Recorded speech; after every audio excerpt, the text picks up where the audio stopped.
My World TV di My Inspirasi kembali bersama Gede Pasak Suardike.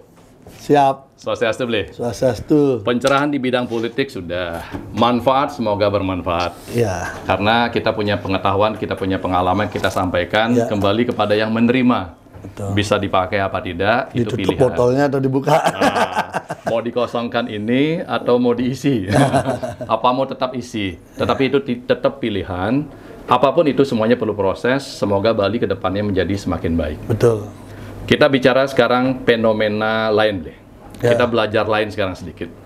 Kita mau belajar mengenai hal-hal yang berbau hukum. Oh iya. Sesuai dengan bidang kita. Hukum khususnya di Bali unik, deh. Hukum di Bali ini unik sekali terkait dengan seringnya terjadi kasus-kasus sekarang bahkan sangat merugikan masyarakat. Seperti contoh umpamanya kasus-kasus besar kita juga handle itu satu perkara, dua perkara kita handle. Itu kasus tentang LPD. LPD ini adalah hukum adat yang membentuk LPD dan diawasi oleh hukum nasional dan lain sebagainya, sehingga terbentuklah pengumpulan dana di sana. Dengan pengumpulan dana ini terjadi indikasinya penggelapan atau penipuan lah terhadap instansi orang-orang tersebut, sehingga terbawa terseret-seret menjadi ke pengadilan dan lain sebagainya. Nah itu banyak itu sekali. Masuknya jadi tipikor. Dibilang tipikor kemarin malah justru masuk menjadi penggelapan dan penipuan. Oh. Nah, ini kan fenomena nih, deh. Mau dijadikan tipikor itu adalah uang masyarakat, apa ini mau dijadikan penggelapan atau penipuan? Nah, bukan di sana aja, Ble. Ternyata di Bali juga ada fenomena banyak sekali, beberapa desa adat kita yang memang hukum adatnya di bawah pengawasan dari pemerintah provinsi lah di Bali ya. Sehingga beberapa kasus-kasus adat yang memang masih digerakkan oleh massa untuk menyelesaikan proses-proses tersebut. Nah, fenomena ini kan masyarakat mesti harus tahu bagaimana mereka sebaiknya menjalankan hukum adat yang mereka memang wariskan turun-temurun, tetapi tidak juga harus melanggar hukum nasional atau hukum daripada yang ada di negara kita, Ble. Sehingga mereka, teman-teman kita di desa adat ini juga tidak ditarik-tarik di dalam hukum-hukum keperdataan atau pidana. Gimana, Ble? Ya, gini. Bali ini memang dalam bangun hukumnya tuh punya ciri yang khusus dan khas. Ya. Khusus dan khas dibandingkan dengan daerah lain. Kenapa? Karena hukum adat kita eksis dia. Sebenarnya daerah lain banyak hukum adatnya sudah tidak eksis. Dia bahkan sudah semakin hanya berlaku di internal kelompok kecil. Udah semakin redup lah. Seperti Kapur Baru semakin mengecil. Nah, sementara kalau hukum adat kita di Bali, dia masih eksis dia. Dalam konteks bahwa ada desa adatnya, ada bangun-bangun hukumnya, kemudian dia interaksinya berjalan dan penegakan hukumnya jalan. Betul. Ada sebagai entitas, itu desa adat tetap ada. Nah, sekarang kita ambil sebelum kita masuk ke dalam permasalahan case itu, kita biasakan diri dulu ambil di mana sih posisi desa adat ini, termasuk LPD, termasuk apapun nanti dalam payung hukum nasional kita. Kita tarik ke atas. Kita ambil dari Undang-Undang Dasar dulu. Di Undang-Undang Dasar di pasal 18B ayat 2 itu sudah dicantumkan tentang bahwa masyarakat hukum adat itu yang sudah ada sejak sebelum kemerdekaan tetap diakui keberadaannya sepanjang masih hidup dan berjalan sesuai dengan peraturan undang-undang yang berlaku di Indonesia. Tidak bertentangan. Ya, tidak bertentangan. Jadi ada parameter lembaga itu sudah ada sebelum Indonesia merdeka. Kemudian dia masih berjalan, masih eksis. Artinya eksisnya dia adalah eksis dari sebelum kemerdekaan sampai setelah kemerdekaan dia masih eksis. Nah, dan tidak bertentangan dengan, nah ini yang penting kan, perundangan yang berlaku. Oke. Dalam posisi itu kemudian ada turunan lanjutan yang sampai hari ini tidak diselesaikan, yaitu undang-undang tentang masyarakat hukum adat. Beberapa kali ada pansus selalu gagal. Tidak sah menjadi undang-undang. Lanjutan ini dari mana? Dari undang-undang dasar. Undang-undang dasar kan harus diatur dalam undang-undang. Nah, undang-undangnya nggak ada. Sampai sekarang undang-undangnya nggak ada. Yang ada baru draft RUU. Harusnya yang membuat undang-undang ini DPR. siapa? DPR Pusat. DPR RI. Pusat, DPR RI. Dan sudah ada pansusnya. Saya sudah pernah mencoba mendorong ini, ternyata ada kekuatan besar yang menghambat. Ini terkait dengan investasi tambang. Pengusaha-pengusaha lah ini yang banyak menghambat kita, karena mereka banyak nyamplok-nyamplok tanah adat di Kalimantan, Sumatera, ini yang Papua, ini mereka inilah yang bermain menghambat sehingga pansusnya tidak bisa menyelesaikan undang-undangnya. Nah kan? Lalu Bali sebenarnya pernah ditawari dalam undang-undang desa, undang-undang 6 itu. Di undang-undang desa sudah ada, itu satu-satunya undang-undang yang sifatnya multiple choice. Jadi memilih mau desa dinas atau desa adat. Di bab 13 itu diatur tentang desa adat. Desa adat itu sangat bernapaskan Bali sebenarnya. Desa adat itu sangat bernapaskan Bali. Atau desa dinas, yang seperti desa pada umumnya seluruh Indonesia. Ini kita memilih. Dikasih 2 tahun atau 3 tahun waktu itu untuk memilih yang mana. Sebentar, Li. Dari turun undang-undang dasar, dibuatlah undang-undang ini. Undang-undang desa. Undang-undang desa. Ya, harusnya ada undang-undang tentang masyarakat hukum adat. Hari ini posisinya adalah dia masuk prolegnas, sudah pernah ada pansus, dalam posisi draft RUU, tapi belum bisa disahkan, belum jadi undang-undang. Tapi fasenya sampai di situ diam, stuck nih, dengan berbagai kekuatan politik hanya stuck nih. Nah, walaupun ini stuck, ada sebuah undang-undang, undang-undang desa. Undang-undang desa di situ yang ada dibuat oleh DPR. DPR RI. Karena undang-undang kan DPR bersama pemerintah. Di undang-undang desa itu dibuatlah choice, pilihan. Mau desa dinas. Apa bedanya undang-undang yang tidak disahkan ini dengan undang-undang desa adat ini? Kalau ini undang-undang tentang kesatuan masyarakat hukum adat. Kalau ini undang-undang tentang desa. Kesatuan masyarakat hukum adat. Masyarakat hukum adat, undang-undang tentang desa. Kan beda. Kesatuan masyarakat hukum adat ini kan tidak selalu desa. Bisa macam-macam dia. Nah, itu kan. Suku, berbasis apa, macam-macam dia. Ini diatur situ, di draftnya udah ada. Nah, lalu ada undang-undang desa. Undang-undang desa ini kemudian diatur choice, pilihan. Mau undang-undang desa dinas, seperti halnya desa di seluruh Indonesia, atau desa adat yang mengacu kepada adat istiadat masing-masing. Mau nagari di ini, mau di Papua kampung, apa mau kemudian Indonesia di Bali desa adat, silahkan. Dikasih waktu 2 tahun. Waktu itu zaman Pak Mangkupastika itu. Saya orang yang mengusulkan Bali kalau ingin daerah istimewa pilih desa adat. Jadi nanti Bali akan ada 1.500-an desa adat, tidak ada desa ini. Tapi tampaknya perubahan ini kan sangat radikal. Dalam waktu 2 tahun kan sulit. Kalau nggak salah dulu desa adat Setesan yang minta menjadi desa adat. Tapi tidak didukung oleh semua kan. Dia termasuk maju. Minta menjadi desa adat dari desa dinas atau bagaimana? Enggak. Jadi kan memilih nih. Mau desa adat apa desa dinas? Undang-undangnya memungkinkan memilih. Memilih silakan. Rakyat silakan pilih. Bali kalau ingin menjadi daerah istimewa sebenarnya waktu itu pilihlah desa adat. Tapi tetap mendapatkan pelayanan dinas. Sama. Nanti ada aturannya di bab 13 itu detail tentang desa adat. Dan di situ kemudian ada ketentuan lebih lanjut pengaturan tentang desa adat ini dilakukan di Perda. Jadi ada pendelegasian kewenangan tidak diatur dalam PP. Tidak diatur dalam yang lain, tetapi langsung diatur di dalam Perda. Tanpa keputusan DPR daerah. Nah, kalau Perda kan otomatis gubernur dengan DPRD. Betul. Tapi mekanismenya begitu dibuat. Ketika proses ini, akhirnya kita tetap memilih desa dinas. Karena semua benar argumentasinya. Ini perubahan terlalu drastis, problem nanti ada saling seluk antar kabupaten di Badung dengan Denpasar. Ada beberapa desa adatnya masuk ke sini, ininya masuk ke Denpasar, ini masuk ke Badung. Ada begitulah di beberapa daerah yang di perbatasan itu. Antara desa adat dengan daerah atasannya itu tidak nyambung, sehingga kesulitan di dalam manajemen. Banyak problem lah, sehingga ketidakmampuan pemerintah untuk mengendalikan itu akhirnya dipilihlah tetap desa dinas. Dengan adanya desa dinas, maka desa adat itu tidak menjadi bagian rumpun hukum nasional. Oke, karena dia dari undang-undangnya belum disahkan, di desa adat yang di pilihan choice undang-undang desa tidak dipilih. Karena tidak dipilih kan tidak dipakai. Ya. Oke, maka kosong dia. Nah, satu-satunya payung yang ada adalah Perda. Waktu itu Perda Desa Pakraman namanya. Perda Desa Pakraman. Ya, jadi jangan yang bangga mengatakan inilah pertama kali kita buat aturan tentang desa adat.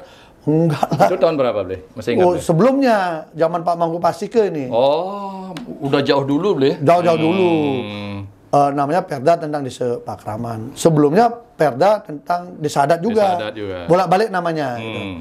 Nah, ada perubahan nama di antara itu. Dulu ketika zaman Pak Ide Bagus Mantre namanya MPLA. Majelis Pembina Lembaga Adat. Lalu di zaman Mangku Pasike menjadi Majelis Utama Desa Pakraman, MUDP. MUDP. Kemudian sekarang dengan Perda yang baru 4 2019 salah itu kemudian menjadi MDA, Majelis Desa Adat. Ya. Perubahan. Jadi MDA memang pertama kali ada, tapi ini kan pergantian dari nama MUDP. MUDP ganti, Bali Mandar, semua nama gantilah buatan Pak Mangku lah. Nah, ketika ini ada, maka inilah menjadi payung hukumnya. Secara hukum nasional. Kalau secara hukum nasional. Nah, tetapi yang namanya hukum adat dari asalnya itu bottom up. Bukan top down. Ya. Kalau sistem ketatanegaraan kita itu top down. Betul. Aturan dibuat, ke bawah nurut. Betul. Kalau hukum adat kita, di bawah membuat, ke atas nurut. Paruman disepakati, ditarik atas jadi keputusan. Betul. Gitu loh. Ya, kan naik dia. Bukan dari atas turun gitu loh. Jadi mengikat dia membuat barang untuk mengikat dirinya. Ya kan? Nah, ini berjalan. Nah, disinilah ada kontraksi hukum nasional dengan hukum adat jadinya. Kontraksi, Bli? Kontraksi. Kontraksi ada benturan-benturan, ada ketidakcocokan. Loh, kok bisa, Bli? Padahal dibuat berdasarkan ketentuan tidak melanggar hukum nasional. Ya, kontraksi itu artinya ada barang-barang yang akhirnya multitafsir. Oh, oke. Oke. Ketika dia ada Perda Desa Adat tahun 2019 dengan munculnya MDA, ini mencoba juga dengan segala bahasanya itu mengkooptasi. Ini saya diprotes bahasa itu, mengintervensi desa adat. Oh enggak, kami menjaga, tapi tetap saya punya bukti banyak. Karena saya paling sering diajak diskusi dengan banyak pendesa adat yang punya problem. Baik datang ke kantor hukum saya, kadang-kadang datang ke Pasraman, diskusi banyak hal, sehingga saya tahu potretnya. Makanya kalau ini kita membawa MDA itu lebih banyak mengintervensi daripada menjaga, itu lebih kuat, saya punya data itu. Dengan segala perilakunya. Akhirnya desa adat ini, dia tidak punya kekuatan yang begitu tangguh ketika berinteraksi, bermasalah dengan hukum nasional. Karena dia tidak terjaga, terbangun, terdidik untuk melindungi dirinya ketika ada gesekan. Contoh dulu, di Tempul pernah ada saber pungli nangkap. Betul. Ya. Betul. Saber pungli nangkap alasannya pungutan liar. Betul. Diambil lah. Saya ikut waktu itu masuk di dalamnya, membantu advis hukumnya. Itu kan aneh, dipaksakan jadi saber pungli, menjadi pidana korupsi itu maksudnya. Karena pungutan itu dilakukan di tanah milik desa adat. Apa bedanya orang punya usaha, orang masuk bayar gitu loh. Kan dengan dia punya tanah sendiri. Padahal dia mengambilnya itu adalah di luar jam yang sepakati dengan Pemda yang bagi hasil dengan Pemda. Di luar itu dia mungut lagi. Karena Pemda sampai jam 5 gitu misalnya. Lebih pada itu orang masih ada Pemda, dia ambil, masukkan ke kas desa adat. Problem pidana korupsi. Betul. Tapi berkat gerak MUDP, banyak pihak lah sebagainya, akhirnya ketemu pola restoratif justice lah. Kasusnya dihentikan.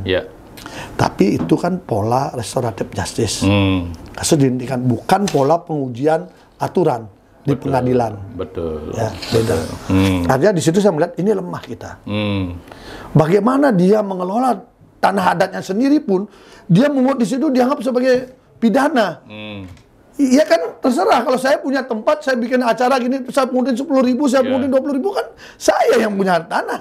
Saya yang rawah, saya pakai biaya saya, kok saya jadi pidana? Ini Republik sudah merdeka atau belum? Cara berpikirnya, tanah ini adalah tanah desa adat. Iya, tanah desa adat. Nah, tanah desa adat ini berarti tanah negara. Oh, tidak. Cara berpikirnya bukan begitu. Semua bumi, air, kekayaan alam dikuasai oleh negara. Tapi proses kepemilikannya sudah diatur. Mana tanah negara, mana tanah yang diserahkan kepada kelompok komunitas, dan mana yang diberikan kepada perusahaan, mana diberikan kepada pribadi. Karena itu kemudian ada hak milik, hak guna bangunan, hak pakai, hak semua, dan kemudian ada hak juga desa adat. Tanah Labu Pura, tanah Duren Desa, itu kan bagian pada bangun-bangun hukum yang sudah ada sebelum Republik kita merdeka. Itu kan diakui. Nah, waktu itu dah desa adat karena belum sebagai subjek hukum, sehingga tanah desa adatnya dianggap sebagai tanah negara. Pemahaman subjek hukum inilah menjadi debatable. Subjek hukum dari sudut cara pandang ini karena tidak ada textbook menyebutkan desa adat sebagai subjek hukum seperti halnya dalam Perda. Kan itu. Itu kan kita juga salah satu yang memberikan masukan dalam banyak hal lah. Karena kasus-kasus yang ada. Dia harus menjadi subjek hukum sama dengan PT, sama dengan itu. Tetapi secara faktual, desa adat ini adalah sebuah badan hukum yang diakui di pasal 18B ayat 2. Sebagai masyarakat hukum adat. Kesatuan masyarakat hukum adat itu kan subjek hukum. Di Undang-Undang Dasar dia diakui. Kenapa kemudian ketika dia masih ada sebelum Indonesia merdeka, kemudian dia dinafikan? Kan tidak boleh.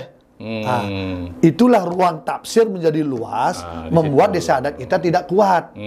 Nah, mestinya multitafsir ini harus diberikan pemahaman pada desa adat biar dia bisa memproteksi dirinya. Karena kalau ruang multitafsir, orang punya kewenangan bisa sewenang-wenang.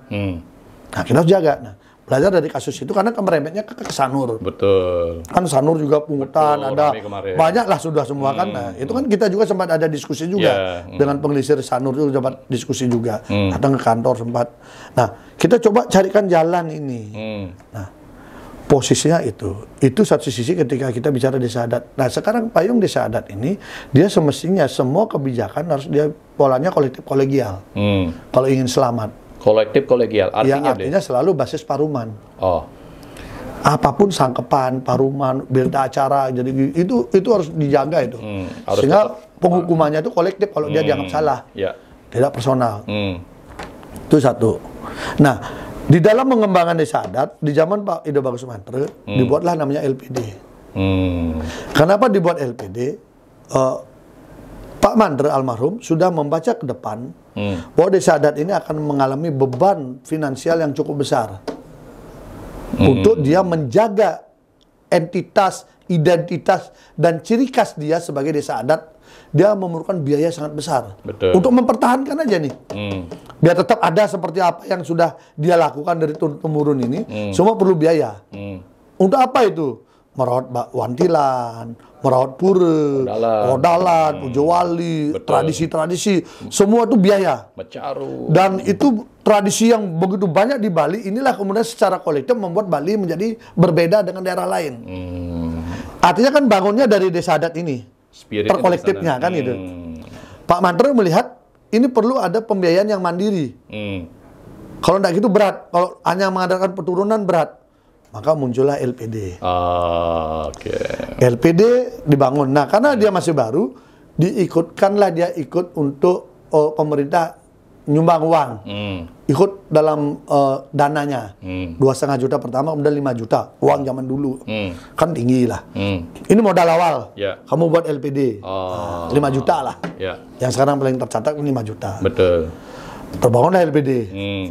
Ada tumbuh dengan bagus, ada ini dibantu dengan BPD kan, mereka rekeningnya semua di situ, dibantu, berkembanglah, ada puluhan miliar, ratusan miliar ya. Ada Perda LPD mencoba mengatur itu, memberikan payung hukum pada LPD. Kemudian ada Undang-Undang Keuangan Mikro, mencantumkan LPD tapi tidak masuk dalam sesuatu yang harus diawasi OJK. Ini kan bagian pada kelebihan Bali. Nah, artinya ini produk dari desa adat yang diakui kan? Diakui atau tidak, desa adat sudah mampu membuat LPD, LPD kemudian diakui undang-undang, kan ini desa adat sebagai subjek hukum sebenarnya. Betul. Secara faktual. Secara faktual itu udah subjek hukum. Kalau sekarang desa adat subjek hukum kan itu baru kemarin ada. 2019. Ya, tapi kalau subjek dia sebagai fakta sebagai subjek hukum dari sebelum Indonesia merdeka. Oh. Karena semua peran pemerintah pun desa adat yang jalankan. Kalau dia bukan subjek hukum kan tidak bisa jalankan. Betul. Kenapa ketika menjalankan program pemerintah dianggap subjek hukum? Ketika dia mau diambil untuk orang bermasalah, kamu bukan subjek hukum, kan tidak boleh begitu pemerintah. Negara kan tidak boleh begitu. Nah ini kan. Itu tafsir kembali deh. Ya, tafsir kan. Nah, LPD lah bergerak. Nah, dalam perjalanannya kemudian ketika muncul permasalahan LPD, muncul raja-raja kecil, ada LPD-nya bagus sekali, ada LPD bermasalah. Sekarang hari ini kan begini. Betul. Ada sukses-sukses sekali, ada yang jatuh-jatuh sekali. Betul. Kacau balau lah. Muncul kemudian penanganan kasus korupsi. Tak, nah ini sudah mulai tadi ke arah yang pertanyaan pembuka kan? Ya, betul. Ambillah nih, seret, masuk korupsi, kaget kita. Bagaimana ini desa adat, masyarakat, LPD-nya masuk ke tindak pidana korupsi. Itu ngeri banget tuh. Ngeri banget. Karena kalau ngomong tindak pidana korupsi ini kan negara berarti. Loh, kok bisa? Jaksanya salah nggak? Kalau menurut analogi yang dibangun oleh JPU, masuk akal. Karena di dalam aturan tentang mana itu uang negara, salah satunya itu adalah ketika negara ikut di dalam menginvestasikan uangnya di situ. Sehingga BUMN itu masuk. Ada BUMN yang go public, kan ada milik masyarakat, tapi uang negara ada di situ. Ada di situ. Berarti dia masuk ke uang negara. Meskipun nilainya kecil. Makanya itu tafsir lagi jadinya kan. Sekecil apapun kan uang negara. Oh, bahasanya uang negara. Ya, karena uang negara ada ikut di dalamnya. Walaupun dari zaman Pak Ido Bagus Mandre masuk dalamnya, maka itu tetap negara ada di situ. Sehingga setiap penggelapan yang ada di sana bukanlah penggelapan dalam pidana umum, tapi penggelapan yang dimaknai di dalam tipikor. Begitu jadinya. Ketika ada penyalahgunaan wewenang, dia kenanya pasal 3. Ketika melanggar hukum, melawan hukum, maka kena pasal 2. Ketika melakukan penyuapan dan sebagainya, kena pasal 11, pasal 12, gitulah. Kenalah bangunan tipikor ini ke LPD. Betul. Hari ini kemudian kalau kita buka nama LPD, rusaklah namanya. Karena LPD itu sama dengan sarang koruptor. Secara tidak langsung desa adat disamakan. Hari ini kita memuji desa adat sebagai desa yang bagus, luhur, baik. Tetapi ketika dibuka, dibedah, kok korupsi aja isinya. Di LPD. Nah, LPD kan milik desa adat. Artinya dalam rumpun Kesatuan Masyarakat Hukum Adat ini kok citranya jadi jatuh. Dan ini tidak mampu diselesaikan oleh pemerintah sampai sekarang. Karena menyangkut uang masyarakat yang begitu besar. Kan harus diselesaikan. Enggak. Uang masyarakat kalau dia milik kayak koperasi misalnya, kan dia bukan korupsi. Bayangan Gede Pasak Suardike proses penyelesaian seperti apa? Kira-kira. Jadi penyelesaiannya adalah karena dulu penyertaan modal itu ditetapkan dalam perda, maka dia tidak bisa dicabut dengan surat keputusan gubernur. Kan ada surat gubernur, nggak dipakai sama jaksa. Nggak boleh dong gubernur ngatur jaksa. Jaksa kan instansi vertikal dari penegak hukum, maka itu tidak bisa menjadi alat bukti.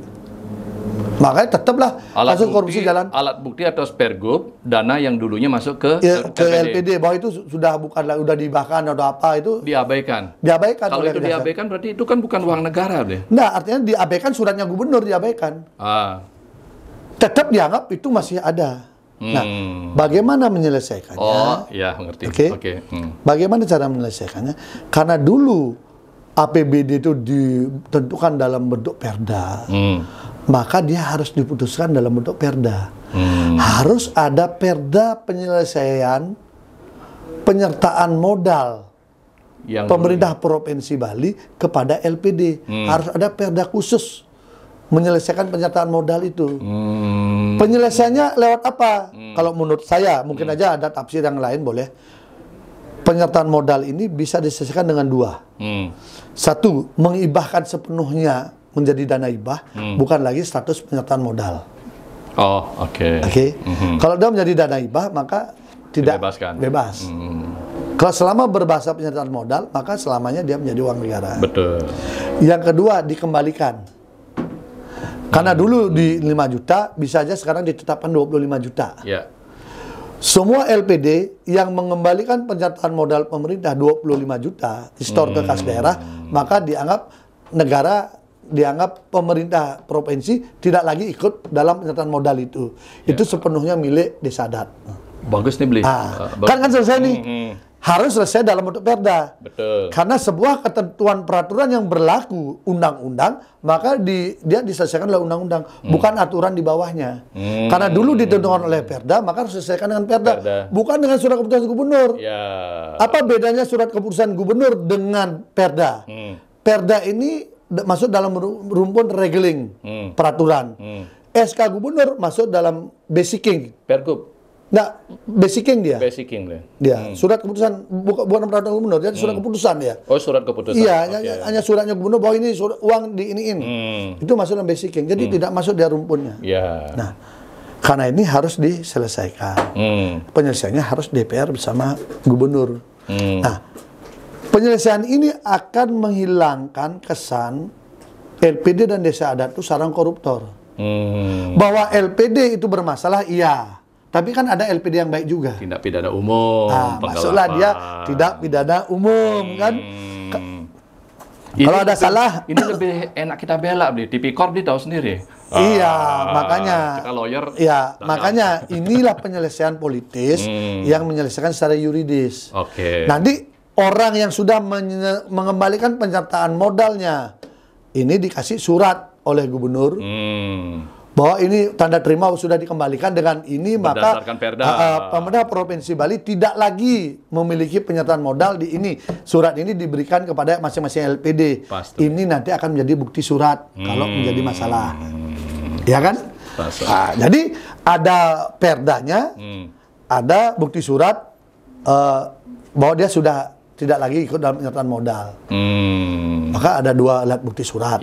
Kemudian ditambah lagi, kemudian saksi, tambah lagi. Ini kan kemudian selesailah. Ketika nanti besok kemudian mau diajukan menjadi kasus korupsi, sudah tidak bisa. Betul. Maka jaksa membawa dia ke pidana umum. Udah, silakan kalau misalnya ini solusi ini yang ingin kita dengar, silakan kalau misalnya di situ ada masalah, proses hukum, orang menggelapkan uang proses, nipu proses, malsu proses, itu tapi masuk pidana umum. Tetapi citra desa adat dan LPD sebagai tempat sarang koruptor menjadi hilang dia. Betul. Dia hanya pidana umum layaknya yang lain gitu loh. Betul. Karena kalau pidana korupsi itu kan udah masuk di dalam white collar crime, kejahatan kerah putih, dan kemudian sesuatu kejahatan yang khusus. Makanya ancamannya nggak tanggung-tanggung. Artinya kan itu tidak bagus untuk citra ya. Betul. Kalau mungkin kita dendam dengan pengurusnya boleh aja, pang kapok, pang kini, pang mati, pang itu kan oke lah, itu emosi. Tapi lembaga kan harus dijaga. Betul. Nah, kalau saya berpikir lembaga ini dijaga agar lebih bagus. Itu penyelesaiannya untuk kasus LPD. Sekarang penyelesaiannya atas kasus, mohon maaf, Bli. Ya. Karena ini kan menyangkut Undang-Undang Desa 2019 ya. Sebagai subjek hukum. Oh, Perda. Perda 4 2019. Ya. Sebagai subjek hukum atas kasus tanah Labu Pura, tanah desa, atas pengelolaan ini yang menjadikan kasus tindak pidana undang-undang yang berlaku saat ini, Bli. Saya nggak tahu case-nya, tetapi sebenarnya anggaplah case yang Bli handle sekarang. Diatur dia sebagai subjek hukum ataupun tidak, sebenarnya dia tetap subjek hukum. Tetap subjek hukum. Desa adat sekarang sudah bisa namanya masuk di dalam kepemilikan. Oh, Bli karena bilang sebagai yang dulu itu ya, tetap merupakan subjek hukum. Ya, karena faktanya kesatuan masyarakat umum. Ya. Secara faktual dia ada subjek hukum, tapi baru dipayungkan disebut tegas ketika ada perda. Betul. Nah, dia sudah bisa disebutkan di dalam perjanjian, dia bisa melakukan berbagai kesepakatan untuk membangun tanah Labu Pura dikerjasamakan, desa adat bisa gitu loh. Kemudian punya tanah atas nama desa adat udah bisa kan begitu karena dia sudah sebagai subjek hukum, Ya. kan begitu. Nah, maksudnya karena seperti contoh kasus-kasus yang ada, anggaplah Tapak Siring, kasus Tanah Lot kemarin, ini kan tanah laba pura yang memang kita kelola secara desa adat atau tanah desa adat. Ada investor, ada orang datang, kita berhak minta uang dan lain sebagainya, atau orang datang ke sini kita minta pungutan, dianggap merupakan kesalahan terhadap atau melanggar undang-undang yang ada, Bli. Itu yang zalim itu. Nah, itu Zalim itu. Nah, makanya Dikasih kewenangan tapi zalim. Nah. Itu yang harus dilawan sama masyarakat adat. Karena itu sudah menjadi subjek keperdataan itu. Dia bikin kerjasama dengan pihak siapapun itu perdata. Perdata dia bikin perjanjian dengan investor. Kerjasama perdata. Uangnya masuk ke desa adat perdata. Nah, Di mana pidananya? Pengakuannya dia tanah ini maksudnya, pengakuan tanah ini berarti tanah desa adat. Iya. Kan tanah desa adat. Ya. Beliau melakukan kerjasama desa adat. Ya sudah sah dia. Sebagai perjanjian fakta sunt serpanda berlaku di dalamnya. Dia melakukan perjanjian dengan para pihak karena dia memenuhi klausula yang halal, tidak melanggar aturan semuanya, maka dia sah. Karena dia sah, maka berlaku sebagai undang-undang bagi kedua belah pihak. Dan pihak lain harus mentaati itu. Dan desa adat sendiri tidak ada salahnya, Bli. Nggak ada salah. Karena dia sudah melakukan perjanjian tersebut atas yang tadi. Perjanjian itu perdata. Kalau dia perjanjian itu dianggap tidak sah, buktikan dulu di pengadilan bahwa perjanjian itu tidak sah. Secara perdata. Iya, secara perdata. Memenuhi 1320 nggak BW kalau perdata, kan begitu. Ya. Kalau dia enggak boleh kekuatan pidana umum masuk di dalamnya. Itu udah maksud kita. Kenapa bisa begitu? Ya harus dilawan, dieksepsi harusnya. Itu dieksepsi kalau dia bawa ke pengadilan. Nah, itu kasus itu, Bli. Dan hal-hal inilah yang melemahkan desa adat. Nah. Sama dengan kasus Berawe. Bendesa adatnya dipancing. Berawe, betul. Bendesa adatnya ini kan dipancing untuk diiming-imingi uang 100 juta. Harusnya kan masuk penyuapan. Kalau toh itu pidana, penyuapan. Tapi kenapa masuk pemerasan? Orang yang ngasih duit, yang nelpon, yang mengechat, yang nawarin duit, yang nentuin tempat, waktu, yang memberi. Ini sudah nolak, diteleponin, kemudian datang. Ketika datang diserahin uang, langsung ditangkap. Atas pemerasan. Pasalnya pemerasan. Kejadiannya, Kalau penyuapan Bli bilang, yang nyuap ikut nanti. yang ikut dong. Nah, artinya kan aneh hukum ini. Ini hukum untuk apa? Nangkapnya pakai polisi militer. Ini yang kita lawan, ini yang zolim. Sama dengan kasus rektor UNUD itu kan zolim juga. Itu yang kita lawan. Sampai orang yang meninggal jabatannya nggak kembali. Yang zolimi naik pangkat. Ini yang kita marah sebenarnya. Cara-cara begini, orang Bali kok diam gitu loh. Orang ngerti hukum kok diam, malah balik, malah ada yang dorong-dorongin. Inilah kelemahan kita. Kalau sudah desa adat lemah, ngeluh. Mestinya kan jaga.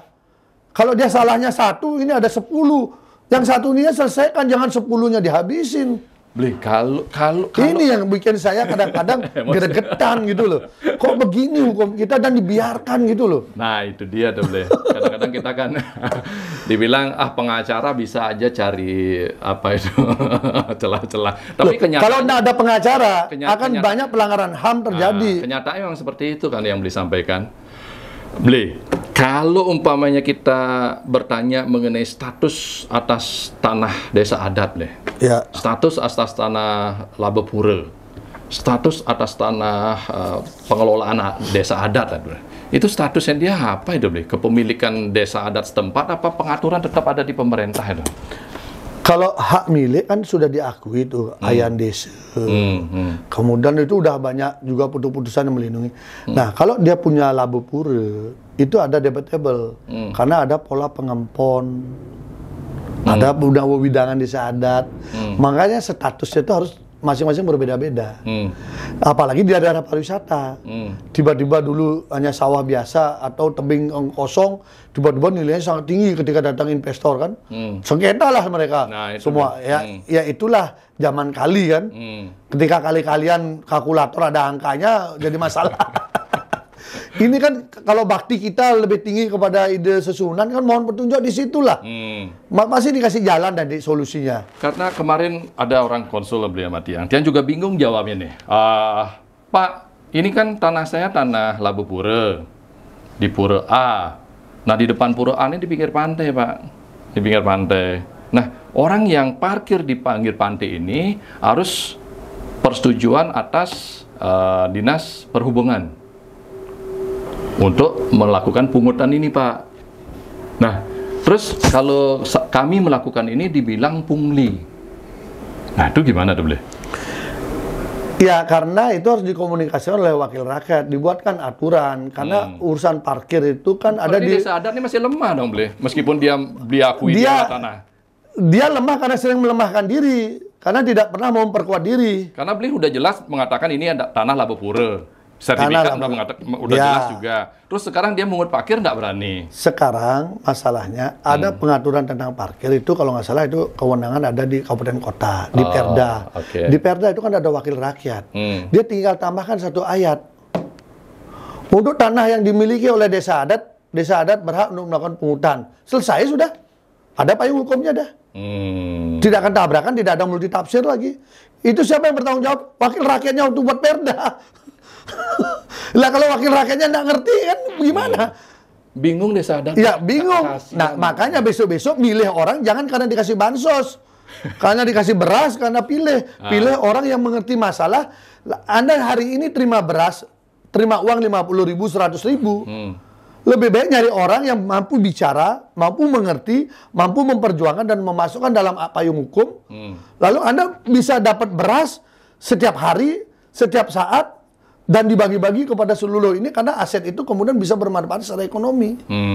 Kan begitu cara berpikirnya. Nah, itu harus karena ini ada tafsir. Ini barang milik saya pribadi, boleh dong saya boleh. Tetapi karena ada undang-undang tentang parkir, kalau itu bahasanya parkir maka kena. Kalau kita balik dengan sumbangan dana punya kan ada masalah. Boleh. Boleh dong. Tapi kalau umpamanya dia buat tiket, itu kan salah. Orang dana punya kan enggak pakai tiket. Nah, di situ. Dana punya kan sukarela. Dana punya sukarela kan itu orang dia sukarela nyumbang boleh dong. Makanya sebut sumbang. Ini kan pinter-pinteran kita bicara. Dana punya atas parkir. Oh enggak, jangan pakai bahasa parkir. Sumbangan sukarela. Dana punya karena Anda pakai tanah kita. Dan ya tidak boleh ada angka. Nggak boleh ada angka. Cemplungin aja, bisa-bisa dapat duitnya lebih banyak. Orang dana punya kok. Saran kita seperti itu, tapi desa adat tetap bingung. Iya takut. Loh, karena tanah saya Pak, kok gimana? Iya. Iya artinya sepanjang dia sesuai dengan peraturan perundangan yang berlaku, kan ada aturan begitu. Ya, berarti ada dua solusi yang sudah kita sampaikan itu, boleh. Jadi Perda tentang parkir diperbaiki. Kalau diatur dalam peraturan bupati, tinggal tambahkan satu ayat aja. Khusus tanah yang dimiliki desa adat atau Labu Pura tidak dikenai ketentuan ini gitu. Dibebaskan. Atau dibebaskan, diserahkan kepada yang bersangkutan. Terpada. Kalau memang pemerintahnya peduli dengan desa adat, apa susahnya buat aturan begitu? Wakil rakyat kita. Wakil rakyat kalau peduli dengan masyarakat, apa susahnya? Ini yang saya maksud, seringkali kita teriak-teriak. Oh, desa adat kita juga banyak yang takut, mendesanya, petajuhnya, petengennya, banyak takut. Saya ngalami sendiri. Iya, beli. Berapa orang konsultasi, desa adat kuat. Kuat itu kuat dalam konteks kalau dia bersatu, teguh, pagah, bersatu. Tapi kalau udah khawatir gini, saling di dalamnya lemah lah. Ini yang sering kita motivasi. Makanya saya paling vokal urusan begitu. Hanya gara-gara kita vokal, banyak orang yang selama ini nyaman mengelola kepentingannya melalui pintu-pintu desa adat marah. Karena kita kan memberdayakan penyadaran orang. Kamu tuh desa adat kuat, tapi kamu harus begini. Kamu desa adat akan kuat kalau begini. Kamu ini akan begini. Kita ajarin dia kuat, akhirnya dia sadar. Ngapain saya diperalat sama dia? Kan saya mandiri.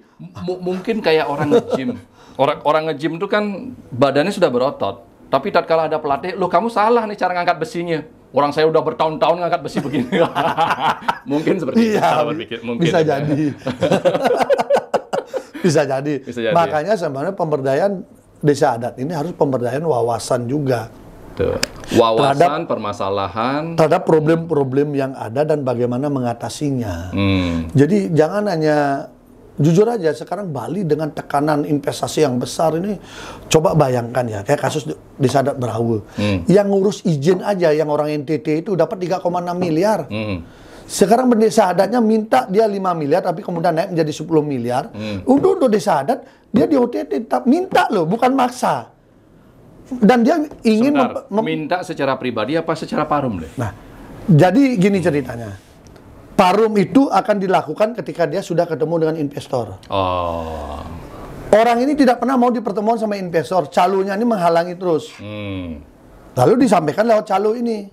Kami minta 10 miliar. Ke sini baru menyampaikan bahwa akan ada investor.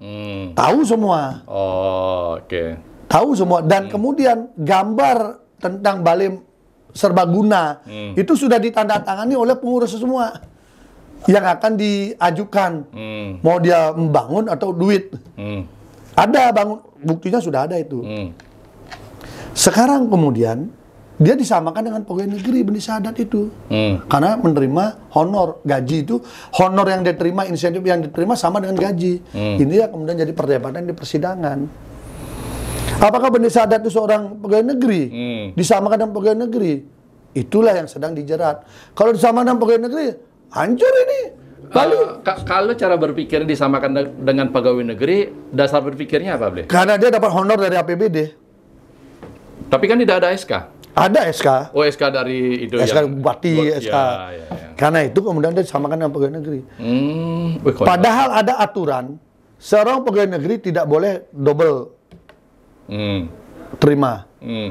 Pertanyaan saya, bagaimana prajurit yang jadi guru?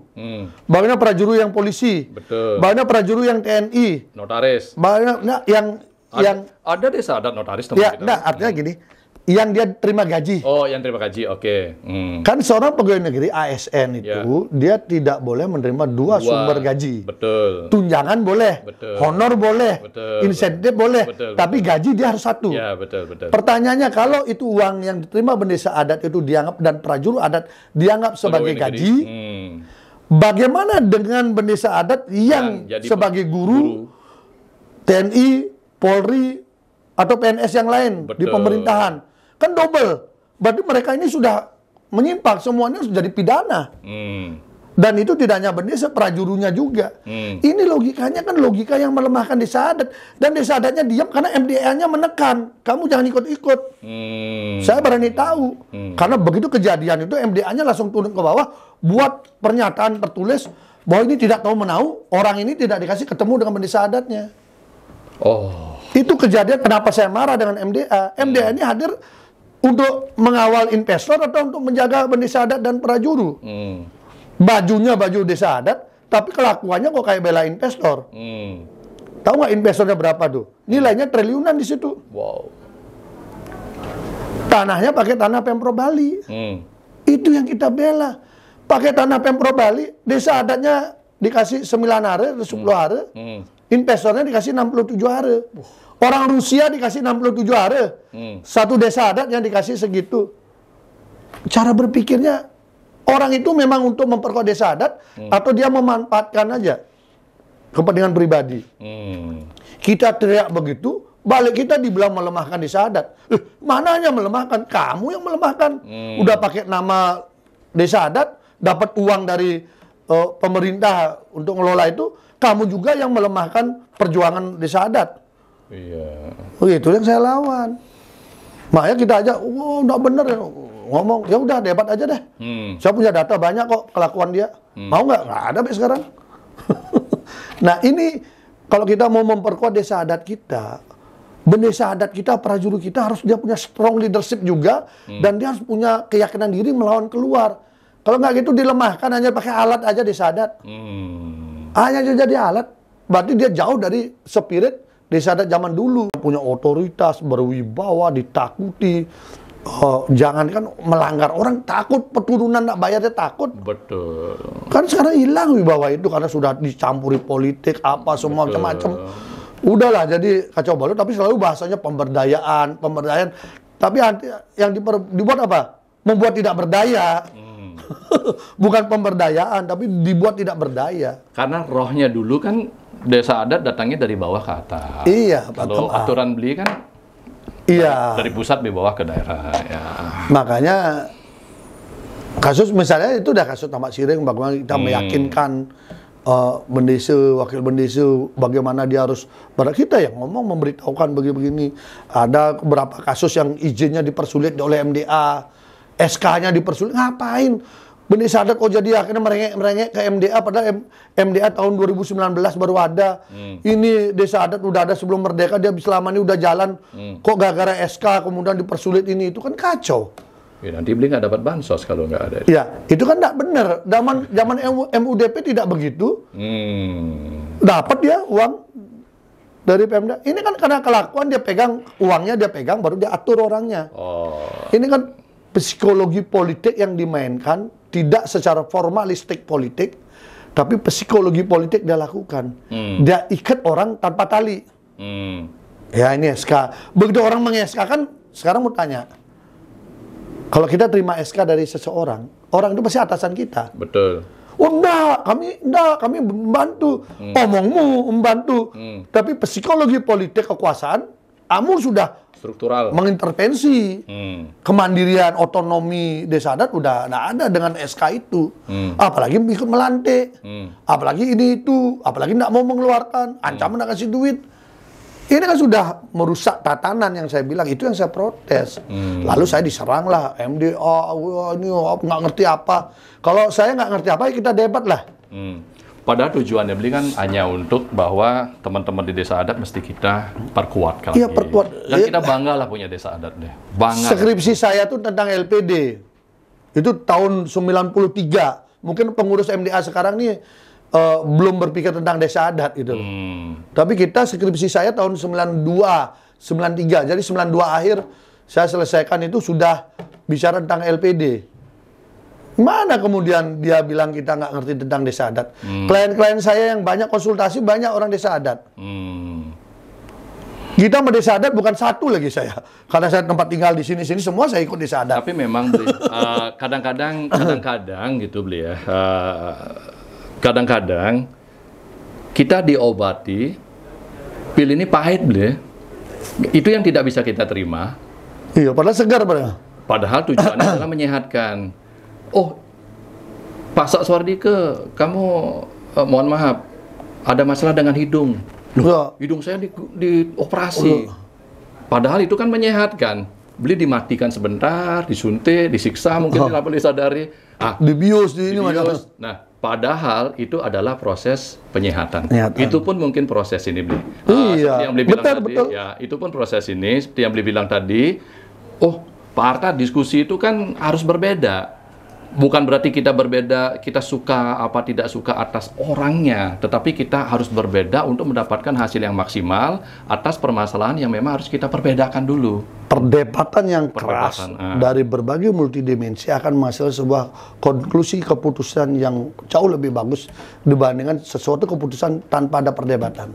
Nah, mental itulah yang lagi kita berproses, Bli. Ini sekarang zaman ini kan sudah mulai nih sekarang, Bli. Kalau itu problemnya mulai sekarang.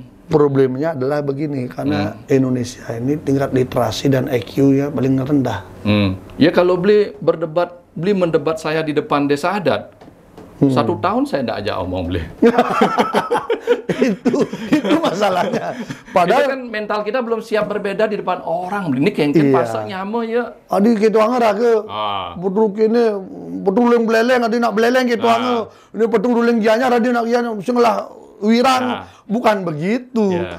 Konten kebijakan ini berdampak kepada semua. Karena konten kebijakannya berdampak, maka kita kritisi kebijakannya untuk membuat perspektif yang lain. Orang berpikir, ketika kita berpikir ini ada yang nggak benar di dalam MDA pengelolaan seperti ini, orang kan jadi berpikir, oh benar nggak, dialektika terjadi, dicek, oh iya waktu ini ada, oh iya ini, akhirnya menjadi, oh ya benar, perbaiki dong. Mestinya ketika kita kritik dia bilang, oh sini perbaikinya apa yang perlu saya perbaiki. Gitu. Gimana? Kalau zaman dulu MUDP pemimpinnya itu memang bendesa adat.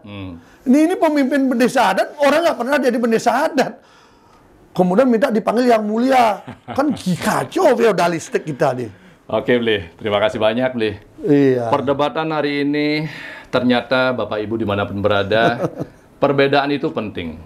Peperangan itu juga penting. Karena di mana ada peperangan, di situ muncul yang namanya kehidupan baru, kerajaan baru. Berarti tatanan baru. Tatanan berarti modernisasi baru. Dan kebaruan ini perlu yang namanya sebuah proses. Mari kita persiapkan mental kita atas perbedaan itu. Karena roh daripada demokrasi adalah perbedaan, bukan persamaan. Dan roh daripada sebuah hasil debat atau hasil diskusi yang baik adalah perbedaan-perbedaan tersebut. Perbedaan-perbedaan inilah diperlukan pengetahuan. Pengetahuan inilah diperlukan, jangan pernah berhenti belajar, kata Pak Saswardike. Dan belajar ini pun juga tidak sebatas A, B, apapun boleh kita pelajari. Karena itu adalah investasi pengetahuan yang akan kita gunakan nanti dalam perdebatan. Bapak Ibu, sebelum kita berdebat, mari kita belajar dulu. Semoga bermanfaat. Salam sehat, berbahagia. Terima kasih, Ble. Om Santi. Om Santi. Mantap. Wah, luar biasa.